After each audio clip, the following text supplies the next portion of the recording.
स्वागत है आपका हमारी आरएस जो न्यूज़ एनालिसिस सीरीज़ हमने शुरू की थी हमारे इंटरव्यू में और मेंस के लिए। ये हमारी सीरीज़ बहुत महत्वपूर्ण है। कल हमने पुतिन की भारत यात्रा देखी और हमने देखा कि भारत और रूस के ऐतिहासिक संबंध क्या थे और इस यात्रा से जो संबंधों में क्या नया मोड़ आएगा। आज हम सुप्रीम कोर्ट के एक डिसीजन की या सुप्रीम कोर्ट ने जो एक सरकार ने जो मंजूरी दी थी उस पर सुप्रीम कोर्ट ने अपना जो जजमेंट दिया है अरावली की नई परिभाषा को लेकर, उस नई परिभाषा पर चर्चा करेंगे और हम ये देखेंगे कि इस नई परिभाषा से क्या क्या बेनिफिट्स होंगे, खनन को लेकर जो सरकार की नीति है उसमें क्या क्या बदलाव आएगा और जो हमारी पर्यावरणीय संकट क्या क्या उत्पन्न हो सकते हैं, इस पर आज हम विस्तार से चर्चा करेंगे। आज की न्यूज़ में आपने ये खबर पढ़ी होगी, एक दो दिन पहले आपने ये खबर पढ़ी होगी, दिल्ली एनसीआर को रेगिस्तान बना सकती है अरावली की नई परिभाषा। जो हमारा पर्यावरण वन एवं जलवायु परिवर्तन मंत्रालय उसने जो नई परिभाषा डिफाइन की थी उसको सुप्रीम कोर्ट से मंजूरी मिल गई है। देखो ये आपने खबर पढ़ी होगी पत्रिका की, मंडे को जो न्यूज़ में आई थी। ठीक है, देखो क्या खबर है कि सुप्रीम कोर्ट ने स्वीकार की अरावली की पर्वत श्रृंखला की नई परिभाषा। अब नई परिभाषा में सुप्रीम कोर्ट ने क्या कहा है, इस परिभाषा के कारण अरावली पर्वतमाला की उस प्राकृतिक दीवार को खत्म होने का खतरा बढ़ गया है जिसके कारण मरुस्थलीकरण का विस्तार रुका हुआ है। देखना, सुप्रीम कोर्ट ने 20 नवंबर को केंद्र सरकार के पैनल की उस सिफारिश को हरी झंडी दे दी है जिसमें कहा गया कि अब स्थानीय जमीन से 100 मीटर या उससे अधिक ऊंची पहाड़ी को ही अरावली माना जाएगा। सुप्रीम कोर्ट ने जो सरकार ने जो परिभाषा तय की थी उसको सुप्रीम कोर्ट से मंजूरी मिल गई है, यानी कि अब 100 मीटर या उससे ऊंची कोई पहाड़ी है, 100 मीटर की या 100 मीटर से ऊंची कोई पहाड़ी है, उसे अब क्या माना जाएगा, उसे ही अरावली का भाग माना जाएगा। क्या माना जाएगा? अरावली का भाग माना जाएगा। यानी वहां पे खनन कार्य नहीं हो सकते, उससे नीचे क्या हो सकता है, खनन कार्य हो सकते हैं। देखना, तो खबर क्या थी कि अब स्थानीय जमीन से 100 मीटर या उससे अधिक ऊंची पहाड़ियों को ही अरावली माना जाएगा। विशेषज्ञों का मानना है कि इस कदम से अरावली के बड़े हिस्से में खनन और निर्माण का रास्ता साफ हो जाएगा जिसका सीधा खामियाजा दिल्ली एनसीआर और उत्तर भारत को भुगतना पड़ेगा।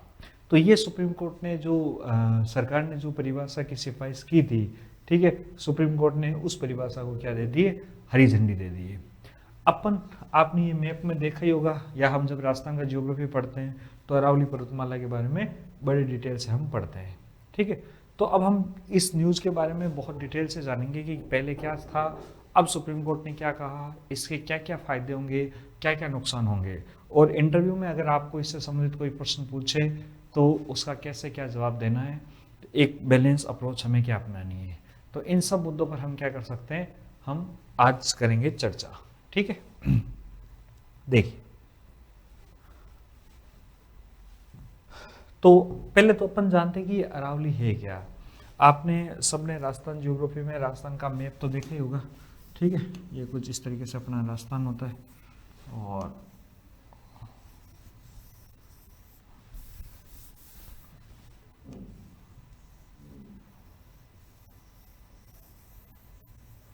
थोड़ा पैनल पर में से सही नहीं बना मैप, लेकिन फिर भी इस तरीके का अपना राजस्थान है। ठीक है,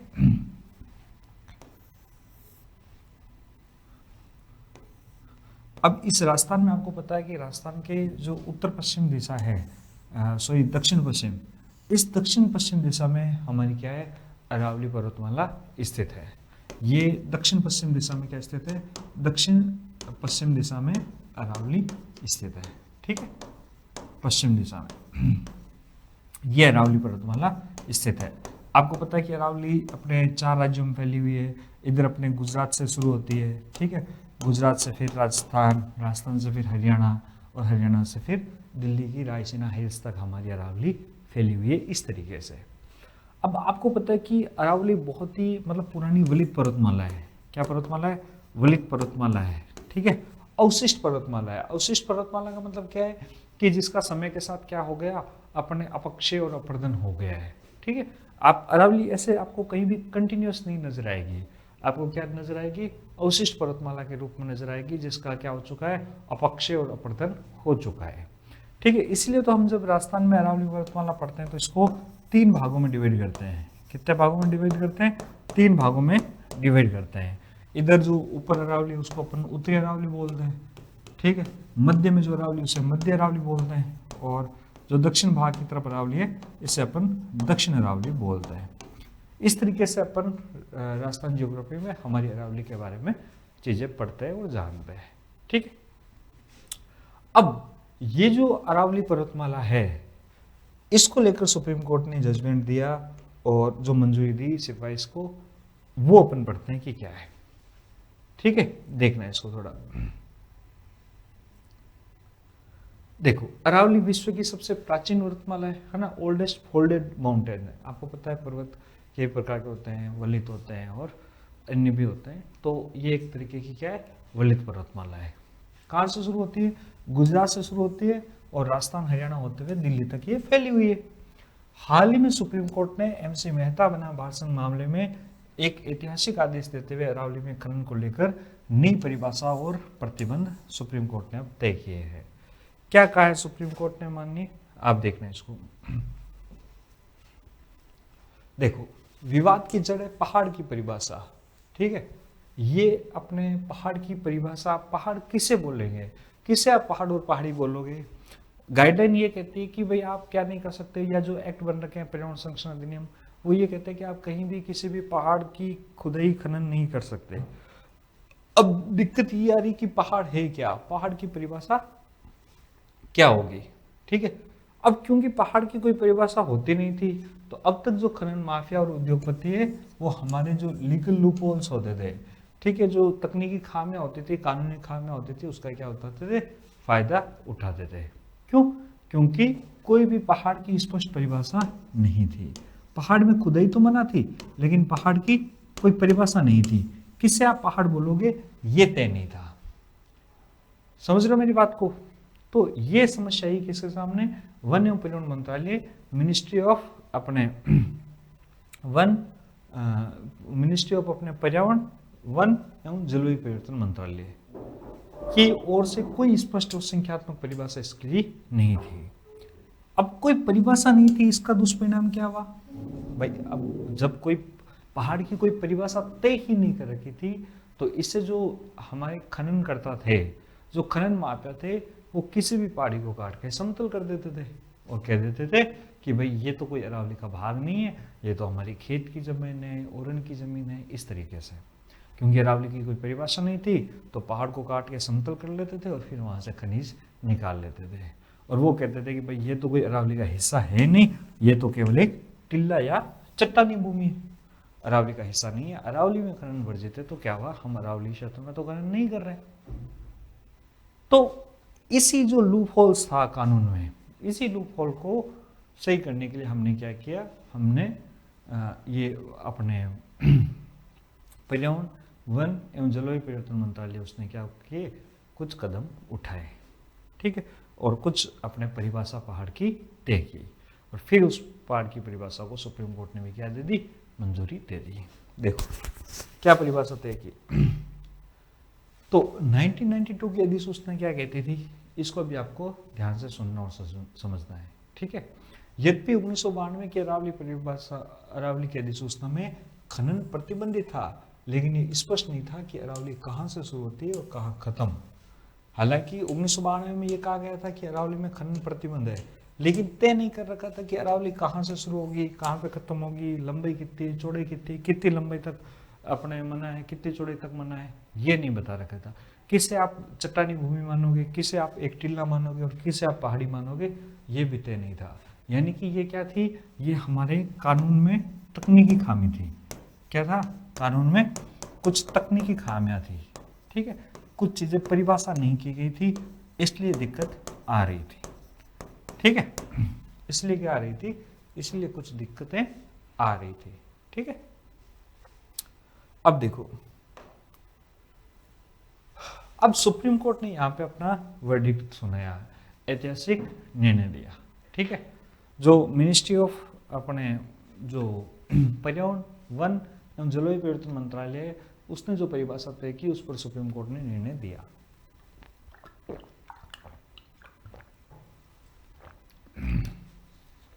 और अब सुप्रीम कोर्ट ने जो अपने जो मंत्रालय था उसकी विशेषज्ञ समिति, ठीक है, उसने जो अपने सिपाही से की उसको स्वीकार करते हुए कुछ स्पष्ट मापदंड तय कर दिए, ठीक है।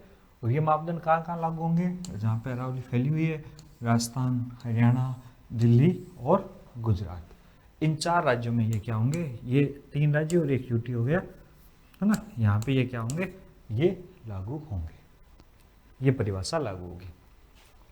अब हिल की परिभाषा क्या बोल दी इन्होंने, देखो, ठीक है। अब इन्होंने जो क्योंकि पहले कोई परिभाषा थी नहीं थी, तो खनन माफिया और खननकर्ता क्या करते थे, अवैध रूप से उसका फायदा उठाते थे, है ना, किसी भी क्षेत्र के ऊपरी भाग को हटा देते थे, काट देते थे और फिर कहते थे ये तो भाई एक टिल्ला है, चट्टानी भूमि, ये अरावली नहीं है, ठीक है। अब इस नई परिभाषा में पहाड़ी की परिभाषा क्या दी, देखो, हिल, पहाड़ी किसे कहते हैं, अरावली जिले में कोई भी ऐसी भू आकृति जिसकी ऊंचाई उसके आधार से 100 मीटर या उससे अधिक हो, ठीक है। अब ये कह दिया कि भाई उसके आधार से अगर 100 मीटर से ही अधिक ऊंची है ना, तो ही वो पहाड़ी है, तो वो क्या है, वो पहाड़ी है। देखो सुनना मेरी बात, जैसे मैं आपको अरावली में ये इसका आधार मान लो, क्या कर लो, आधार मान लो। अब ये कोई छोटी से आप छोटा सा टिल्ला मान लो, ये उससे बड़ा, ये उससे बड़ा, ये उससे बड़ा, ये उससे बड़ा और ये पहाड़ी उससे बड़ी, ठीक है। अब देखना इधर, ये मान लो अपने 20 मीटर, ठीक है, ये मान लो 50 मीटर, ये मान लो 75 मीटर का, ये मान लो 100 मीटर, ठीक है, ये मान लो 200 मीटर का है और ये मान लो 1000 मीटर का है, ठीक है। तो पहले क्या होता था, पहले जब ये परिभाषा तय नहीं कर रखी थी, उससे पहले ये आ रहा था कि जैसे मान लो कोई खनन माफिया है या कोई खनन करता है, उसने क्या किया, ये 200 मीटर वाला जो है ना, इसको ऊपर से काट दिया, यहाँ से थोड़ा काट के पत्थर बेच दिए, और जो पीछे बचा भाग उसको कह दिया कि भाई देखो ये तो इतना सा छोटा सा 100 मीटर भी नहीं है, ये कोई अरावली थोड़ी है, ये तो कोई अरावली है ही नहीं, और ये तो हमारे खेत की भूमि है, हमारे टिल्ले की भूमि है, और हम तो इसमें से चीज़ें निकाल सकते हैं, और इसमें से खनन करना तो कोई 1992 के जो अधिसूचना है उसका उल्लंघन नहीं है, ठीक है। तो इतने दिन ये दिक्कत आ रही थी कि कोई परिभाषा तय नहीं थी, तो जो खनन माफिया होते थे वो ऊपरी भाग को हटा देते थे, और फिर जब मतलब बहुत छोटा हिस्सा बचता तो फिर उसमें आराम से खनन करते थे और कहते थे कि ये तो अरावली का हिस्सा ही नहीं है, अरावली का भाग ही नहीं है। इसी समस्या को दूर करने के लिए हमारे अपने पर्यावरण, वन एवं जलवायु परिवर्तन मंत्रालय, वन एवं जलवायु परिवर्तन मंत्रालय,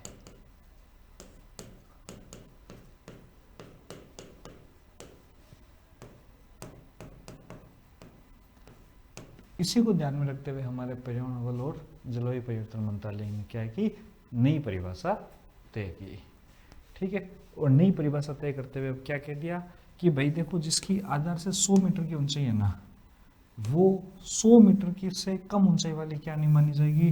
अब ये तो क्या नहीं मानी जाएगी, ये पहाड़ियाँ नहीं मानी जाएगी, यानी कि जिसकी ऊंचाई 100 मीटर से कम है वो आज के बाद पहाड़ी नहीं है। हाँ, 100 मीटर से अधिक जिनकी ऊंचाई है वो क्या है, वो है पहाड़ी, ठीक है।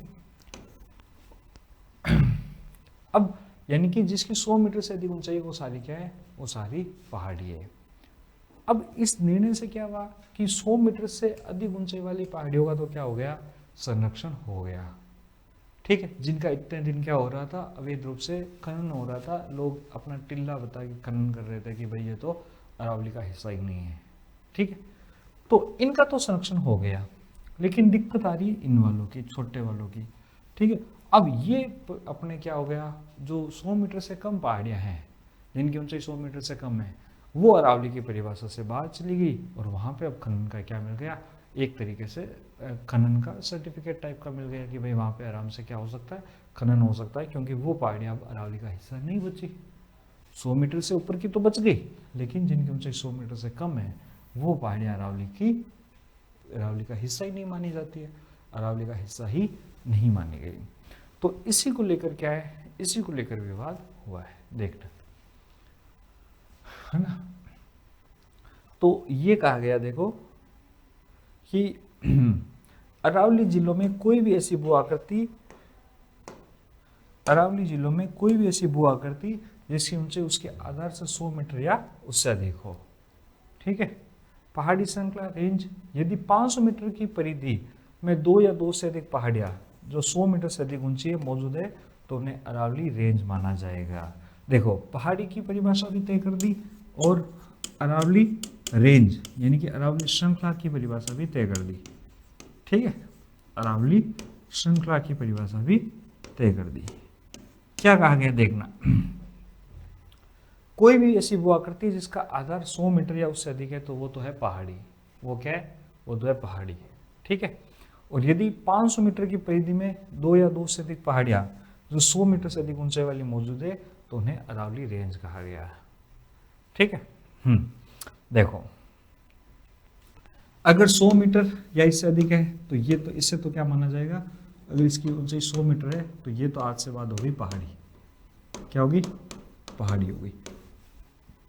ठीक है, अब देखो दूसरी तरफ ये कहा गया कि अगर 500 मीटर की परिधि में, कितने मीटर की परिधि में, 500 मीटर की परिधि में अगर कोई 2 पहाड़ियाँ ऐसी है जिनकी ऊंचाई 100 मीटर से अधिक है, क्या है, कोई 2 पहाड़ियाँ ऐसी है जिनकी ऊंचाई 100 मीटर से अधिक है, उन्हें क्या माना जाएगा, जिनकी ऊंचाई क्या है 100 मीटर से अधिक है, इन्हें क्या माना जाएगा, इस क्षेत्र को अरावली श्रृंखला माना जाएगा। क्या माना जाएगा, अरावली श्रृंखला। तो ये अपन को ध्यान रखना है। तो अरावली की पहाड़ी की भी नई परिभाषा दे दी, अरावली श्रृंखला की भी इन्होंने क्या दे दी, नई परिभाषा इस तरीके से दे दी। अब देखो, अब इससे और क्या प्रतिबंध लगेंगे, क्या की रेस्ट्रिक्शन और लगे माननीय मंत्रालय और सुप्रीम कोर्ट ने, नए पट्टों पर रोक, जब तक केंद्र सरकार एक व्यापक सतत खनन प्रबंधन परियोजना, ठीक है, एक सस्टेनेबल माइनिंग मैनेजमेंट प्लान को अंतिम रूप नहीं दे देती तब तक इन 4 राज्यों में अरावली क्षेत्र में कोई नया खनन पट्टा नहीं जारी किया जाएगा। कि भाई जब तक सरकार ने कह दिया कि हम एक SMMP sustainable mining management plan, जब तक हम वो नहीं दे देते, जब तक उसको सरकार अंतिम रूप नहीं दे देती तब तक कोई भी नया खनन पट्टा नहीं जारी किया जाएगा और नहीं उसका रिनोवेशन किया जाएगा, रिन्यूएशन किया जाएगा। ठीक है, हाँ वर्तमान में चल रहे वेद पट्टे जारी रह सकते हैं लेकिन वे सख्त निगरानी में रहेंगे कि कहीं 100 मीटर से अधिक पहाड़ी की खनन तो नहीं हो रहा, उसकी खुदाई तो नहीं हो रही, तो उसकी निगरानी में रहेंगे। तो अब कुछ पर्यावरण चिंतकों ने, कुछ पर्यावरणविदों ने इसको लेकर चिंता जाहिर की है कि भाई आप ये कह रहे हो कि अगर 100 मीटर से कम कोई पहाड़ी है तो उसको पहाड़ी नहीं माना जाएगा, वहाँ पे खनन किया जा सकता है। तो कहा कि भाई अरावली की 90% तो पहाड़ियाँ ऐसी है जो जिनकी ऊंचाई 100 मीटर से कम है, तो 90% पहाड़ियों के खनन का रास्ता तो खुल गया है यहाँ से सीधा। समझ रहे हो मेरी बात को? तो ये तो दिक्कत हो ही गई ना। चलो आपने 100 मीटर से अधिक पहाड़ियों को तो बचा ही लिया, लेकिन समय के साथ साथ वो भी संक्षारित होगी, वो भी टूटेगी और उनकी भी तो ऊंचाई 100 मीटर से कम ही होगी, कोई बढ़ेगी तो है नहीं, है ना।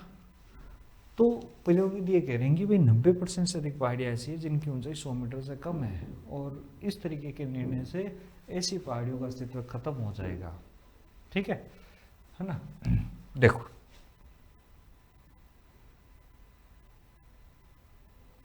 ये देखो न्यूज़पेपर में क्या दे रखा है, इसको देखना। ठीक है, क्या क्या 4 बड़े खतरे बताए इसके, क्या क्या 4 बड़े खतरे इसके बताए गए, देखना कि नए पैमाने से पहाड़ी के सुरक्षा कवच से बाहर आने पर गंभीर परिणाम आ सकते हैं। क्या क्या परिणाम आ सकते हैं? एक तो जहरीली हवा और स्वास्थ्य का आपातकाल। ठीक है, अब भाई जो दिल्ली प्रदूषण की जो दिल्ली एनसीआर का प्रदूषण है उसको अरावली क्या करती है, उसको अरावली इधर राजस्थान में आने से रोकती है। क्या करती है? अरावली रोकती है। अब अगर छोटी पहाड़ी नहीं बचेगी तो ये जो जहरीली हवा है वो राजस्थान की तरफ भी गति करेगी, जिससे जो प्रदूषण है वो पूरे राजस्थान में, पूरे उत्तर पश्चिम भारत में फैलने की संभावना है। ठीक है, देखो दिल्ली एनसीआर में सांस की बीमारी और प्रदूषण खतरनाक सीमा तक बढ़ जाएगा। दिल्ली में भी ये समस्या आएगी, क्योंकि फिर यहाँ के जो धूल कण आंधियाँ हैं वो रुक नहीं पाएगी और वो सीधा दिल्ली में जाएगी, तो वहाँ का प्रदूषण पहले ही अधिक है और वो प्रदूषण और अधिक बढ़ेगा। ठीक है, तो दिल्ली एनसीआर में भी यही दिक्कत आएगी। दूसरा रेगिस्तान का विस्तार। ठीक है, जैसलमेर करोड़ों साल पहले तैतीस सागर का हिस्सा था, आज रेगिस्तान है। और अरावली थार को आगे बढ़ने से रोकती है। अपन को पता है कि पहले तैतीस सागर का भाग था, फिर यहाँ पे धीरे धीरे अपने मरुस्थल का विकास हुआ। तो अब जब अरावली नहीं रहेगी तो अरावली एक प्राकृतिक बैरियर का काम करती है, एक नेचुरल अवरोधक का काम करती है, एक प्राकृतिक अवरोधक का काम करती है, वो जो अपने मरुस्थल के मार्च को रोकती है। अगर अरावली की ये पहाड़ी नहीं बचेगी तो मरुस्थल अपना आगे बढ़ेगा। ठीक है, और दिल्ली एनसीआर वाला जो क्षेत्र है वो क्या बन सकता है, वो रेगिस्तान बन सकता है। ठीक है, जलवायु परिवर्तन होगा। आपको पता है कि हमारी जलवायु, जो आपने पढ़ा होगा कि हमारी जलवायु के निर्धारण में तिब्बत के पठार का, थार के रेगिस्तान का और हिमालय का बहुत बड़ा योगदान है, जो जेट स्ट्रीम सिद्धांत अपन पढ़ते हैं। अब जब मरुस्थल का विस्तार होगा तो हमारी जलवायु पर भी इसका क्या पड़ेगा, बहुत बुरा प्रभाव पड़ेगा। अरावली की मानसूनी हवाएं दिशा देती है। इन पहाड़ियों के गायब होने से उत्तर पश्चिम भारत में वर्षा का पैटर्न बिगड़ सकता है और ये हीट आइलैंड में बदल सकता है। ये समस्या आ सकती है। और किसानों की आजीविका पर चोट। ठीक है, अब अगर रेगिस्तान की अगर मिट्टी आगे बढ़ेगी तो बंजर भूमि पर या मिट्टी की उपजाऊपन में कमी आएगी, जिससे हमारा जो मैदानी क्षेत्र है उसमें जो उपजाऊपन है, उनकी जो उर्वरा शक्ति वो क्या होगी, वो इससे कमज़ोर ही होगी। ठीक है, तो ये सारी दिक्कतें आ सकती है।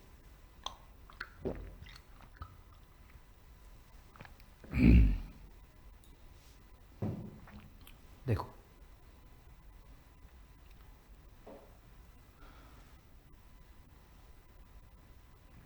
अब हमारे लिए अरावली का महत्व क्या है। तो अरावली सबसे पहले आपको ध्यान रखना है कि एक मरुस्थलीकरण रोधी अवरोध है, चेक अगेंस्ट, ये क्या करता है, डेजर्टिफिकेशन। ठीक है, अरावली थार मरुस्थल और पूरी उपजाऊ मैदान के बीच एक दीवार की तरह खड़ी है। यदि ये हटी तो रेत की आंधियां जयपुर भरतपुर होते हुए दिल्ली तक पहुंचेगी और पूरी राजस्थान भी इससे क्या बन जाएगा, रेगिस्तान बन जाएगा। यानी कि इससे हमारा जो मरुस्थल का मार्च है, ठीक है, मरुस्थल का मार्च, इसको क्या मिलेगी, इसको गति मिलेगी, मरुस्थल के मार्च को गति मिलेगी। ठीक है, दूसरा है ये एक वाटर टावर के रूप में, वाटर शेड के रूप में काम करता है। इसके आपको पता है कि अरावली के पश्चिम में जो नदियाँ बहती है, ये अरावली पर्वतमाला है, इसके जो पश्चिम में नदियाँ बहती है और जो पूर्व में नदियाँ बहती है, पश्चिम में नदियाँ बहती है वो जाके अरब सागर में गिरती है। कहाँ पे गिरती है, अरब सागर में जाके गिरती है। और पूर्व में जो नदियाँ हैं वो जाके बंगाल की खाड़ी में गिरती है। कहाँ पे गिरती है, बंगाल की खाड़ी में। ठीक है,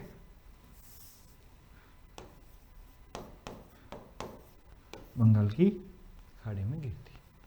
ठीक है, तो ये अपन को ध्यान रखना है कि ये एक जल अवरोधक का काम भी करती है। तो बनास, लूनी और साबरमती और माही जैसी नदियाँ, सही नहीं, माही जैसी नदियों का उद्गम स्थल है, और ये माही का नहीं, ठीक है, और ये बादलों को रोककर पूरी राजस्थान में वर्षा करवाती है, और पूरी राजस्थान में वर्षा करवाने में भी इनका बहुत बड़ा योगदान है। तो ये अपन को ध्यान रखना है। फिर देखो, अपने ग्राउंड वाटर रिचार्ज में भी अरावली का योगदान है। ठीक है, आपको पता है कि अरावली के क्षेत्र में बहुत सी अपनी झीलें बनी हुई है। ठीक है, डीडवाना हो, कुचेरा हो, कितनी झीलें यहाँ बनी हुई है, आना सागर हो, उधर आप उदयपुर में फतेह सागर, पिछोला, बहुत सी झीलें इस अरावली पर्वतीय प्रदेश में बनी हुई है। ठीक है, और ये क्या करता है, ये बारिश के पानी को जमीन में उतारता है और हमारा जो भूजल बढ़ता है, भूजल संकट है, उसको दूर करता है, हमारे भूजल की पूर्ति करवाता है। ठीक है, फिर देखो जैव विविधता, ये सरिस्का, रणथंभौर और कुंभलगढ़ जैसे अभयारण्यों का घर है, और तेंदुओं का प्रमुख आवास स्थल भी यही है। ठीक है, ये अपन को ध्यान रखना है। फिर देखो सतत खनन, सस्टेनेबल माइनिंग। सतत खनन का अर्थ क्या है, देखो, सतत खनन का अर्थ है कि आने वाली पीढ़ियों का, आगे की पीढ़ियों की आवश्यकताओं को ध्यान में रखते हुए क्या करना, खनन का कार्य करना। इससे अपन बोलते हैं सतत खनन, सस्टेनेबल माइनिंग। ठीक है, देखो सतत खनन का अर्थ है कि खनिज संसाधनों का निष्कर्षण इस प्रकार करना कि आज की आवश्यकता और भविष्य की सुरक्षा में क्या हो, संतुलन बना रहे हैं। ठीक है, और इस सतत खनन के 4 प्रमुख स्तंभ है। क्या क्या? एक तो इसका साइंटिफिक एक्सट्रैक्शन हो, वैज्ञानिक निष्कर्षण हो, यानी कि खनिजों को अवैज्ञानिक तरीके से रेट होल माइनिंग से निकालकर आधुनिक तकनीक से निकालना ताकि वेस्टेज कम से कम हो। तो पहली बात तो ये कि खनिजों का वैज्ञानिक निष्कर्षण हो। क्या हो? वैज्ञानिक निष्कर्षण। ठीक है, दूसरा देखा इकोलॉजिकल रिक्लामिनेशन, पारिस्थितिक पुनर्वास। इसका मतलब क्या है कि खनन कार्य पूरा होने के बाद गड्ढों को खुला नहीं छोड़ना, उन्हें भरकर वहाँ क्या करना, वृक्षारोपण करना और जलाशयों में बदलना। ठीक है, ये पारिस्थितिक पुनर्वास, इकोलॉजिकल रिक्लेमिनेशन, ये भी बहुत महत्वपूर्ण है। फिर देखो सोशल रिस्पॉन्सिबिलिटी, सामाजिक जिम्मेदारी, यानी स्थानीय समुदायों के स्वास्थ्य और आजीविका का ध्यान में रखना, जैसे DMF मतलब डिजास्टर मैनेजमेंट फंड है, खनिज फाउंडेशन का सही उपयोग करना, ये काम भी अपन कर सकते हैं। और जीरो वेस्टेज, शून्य अपशिष्ट, खनन से निकले मलबे का उपयोग निर्माण कार्यों में करना। ठीक है, टाइल्स या ब्रिक्स बनाने में करना, जिससे वेस्टेज क्या हो, कम से कम। ठीक है,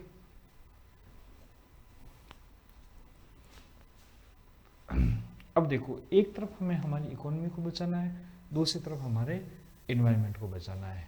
ठीक है भाई, इकोनॉमी कैसे बूस्ट होगी, जब हम खनन करेंगे, माइनिंग करेंगे, उससे हमारा अपने इंडस्ट्रियल जो रिक्वायरमेंट है वो भी पूरी होगी और हम एक्सपोर्ट भी कर पाएंगे। ठीक है, तो लोग जो पर्यावरण के अपने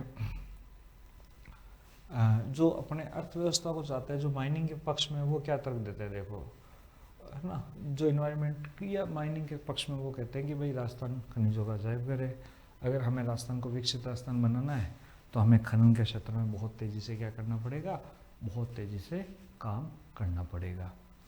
ठीक है, और खनन से हमें भारी राजस्व मिलता है, बहुत अधिक रेवेन्यू यहाँ से मिलता है, लाखों लोगों का जो जीवन है, जो रोजगार है, वो प्रत्यक्ष रूप से हमारे खनन पर ही निर्भर है। ठीक है, और इससे हमारा जो निर्माण सामग्री है, जो अपने कंस्ट्रक्शन मटेरियल है, ये भी क्या हो सकता है, ये भी महंगा हो सकता है। ठीक है, तो ये अपन को ध्यान रखना है। इसके पक्ष में क्या है, जो अरावली संरक्षण की बात करते हैं, वो क्या कहते हैं कि भाई हमें इसके लिए लॉन्ग टर्म हमें कॉस्ट चुकानी पड़ेगी, दीर्घकालिक लागत चुकानी पड़ेगी। दीर्घकालिक लागत किस बात की, यदि अरावली नष्ट हो गई। तो ये कहते हैं कि यदि अरावली नष्ट हुई तो जल संकट और अकाल से निपटने में सरकार का खर्चा खनन से प्राप्त राजस्व से कई गुना अधिक होगा। कि फिर आप पर्यावरण संरक्षण के लिए कभी पेरिस समझौता करोगे, कभी कुछ करोगे, तो आपको अंततः पे तो करना पड़ेगा, लेकिन बाद में आप जो पे करोगे वो बहुत अधिक आपको पे करना पड़ेगा। ठीक है, स्वास्थ्य लागत, दिल्ली NCR और राजस्थान में प्रदूषण से स्वास्थ्य पर होने वाला खर्च बढ़ेगा। ठीक है, हेल्थ पर जो खर्च होता है वो खर्च बढ़ेगा।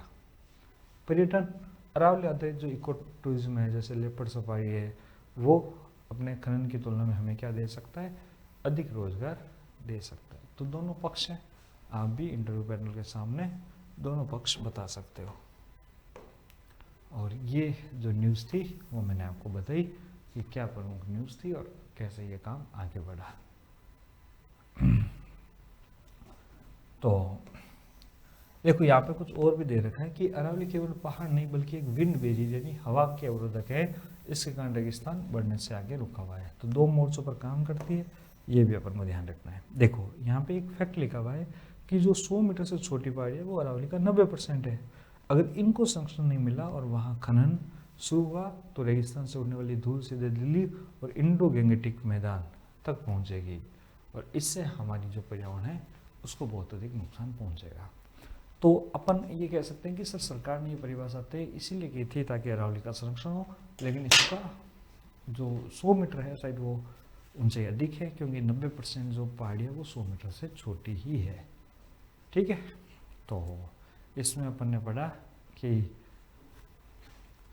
अरावली क्या थी और इसको लेकर जो सुप्रीम कोर्ट ने जजमेंट दिया है वो क्या था, और इसकी नई परिभाषा के क्या पक्ष है क्या विपक्ष है।